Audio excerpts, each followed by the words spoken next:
Sabi ng matatanda, kapag biglang tumahimik ang dagat, walang alon, walang hangin. Magdasal ka na. Kata, ang tawag sa nilalang ng dagat na mas makapangyarihan pa sa sirena. Kayang mag-anyong tao, maganda, maamo, malambing ang tingin. Ngunit ang layunin ay iligaw ka. Di siya basta lumalangon, inuutusan niya ang dagat mismo. Kapag tumingin ka sa kanyang mga mata, ahon ng tubig para kalunurin. Siya ang tunay na tagapamahala ng dagat. Takot sa kanya ang mga sirena at syokoy, kahit ang bagyo ay sumusunod sa kanyang utos. Sa ilalim ng kanyang anyong tao, nagpupubli ang bangis ng kataw.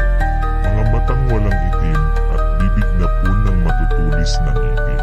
Ang huling makakita sa kanyang anyo, hindi na muling nakabalik sa pampang. Kaya kapag biglang tumahimik ang dagat, walang alon, walang hangin. Magdasal ka na.